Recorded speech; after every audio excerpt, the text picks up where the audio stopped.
Bismillahirrahmanirrahim. Assalamualaikum warahmatullahi wabarakatuh.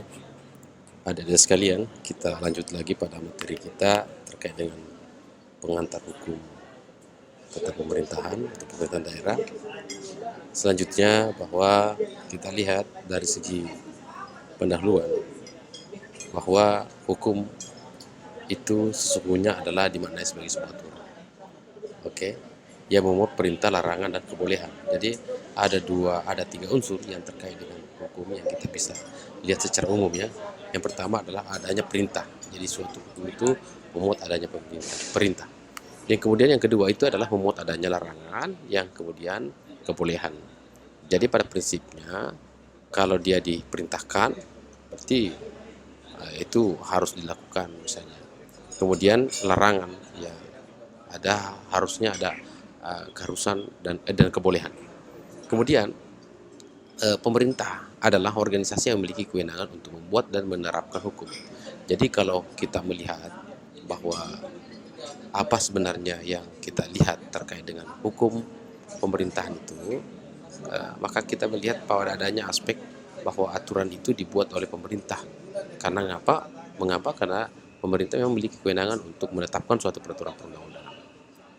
Nah, terus kemudian pemerintah daerah adalah penyelenggaraan urusan pemerintah oleh pemerintah daerah DPRD menurut asas usulnya, tugas pembantuan dengan prinsip otonomi seluas-luasnya dan sistem dan prinsip negara kesatuan Republik Indonesia.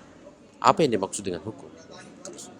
Kemudian kita lihat ada dua hal, penggolongan hukum dan kemudian unsur hukum.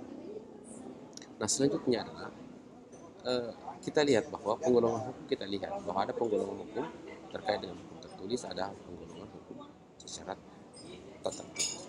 Kalau kita melihat yang tertulis itu hukum adat, lalu kemudian yang tidak tertulis itu kebiasaan.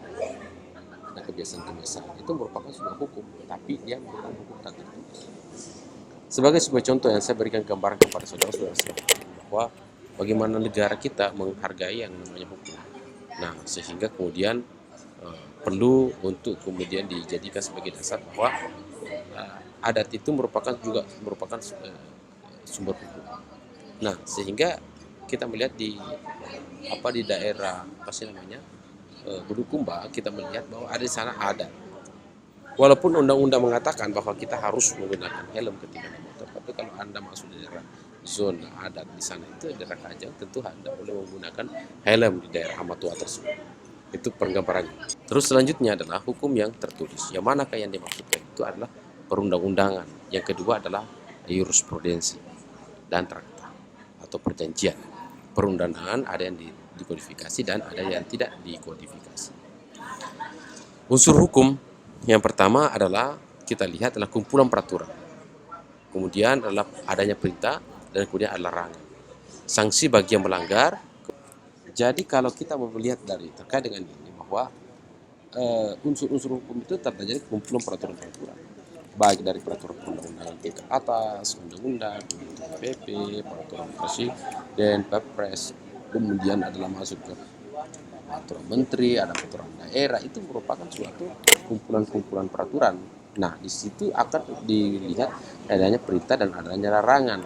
Bahkan di dalam hal tersebut, undang-undang, kemudian peraturan pemerintah, sampai kemudian peraturan daerah itu juga memuat adanya sanksi-sanksi dan larangan. Saudara-saudara sekalian, adalah pemerintahan dan pemerintah. Apa sebenarnya yang membedakan pemerintahan dan pemerintah? Kalau pemerintah itu adalah pelaksana tugas pemerintah. Selanjutnya adalah pemerintah sendiri itu apa? Alat atau organ aparat yang menjalankan pemerintahan. Dia alat atau organ yang menjalankan pemerintahan. Terus kemudian pemerintah luas itu semua alat kelengkapan negara, mulai dari legislatif, eksekutif,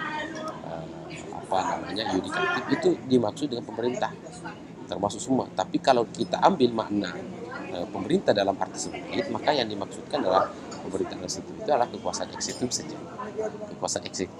eksekutif saja. Jadi itu yang harus Anda pahami terkait dengan antara pemerintah dan pemerintah. Selanjutnya adalah istilah pemerintahan itu. Pemerintah sebagai fungsi gestur. Dia melaksanakan tugas-tugas pemerintah.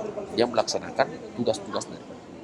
Saudara-saudara sekalian, perlu saya sedikit gambarkan bahwa terkait dengan pemerintah itu melekat daripada adanya tugas, adanya wewenang, adanya fungsi, hak dan kewajiban. Itu senantiasa melekat pada diri setiap pemerintah dalam menjalankan fungsi-fungsinya, dalam menjalankan gestur al fungsi.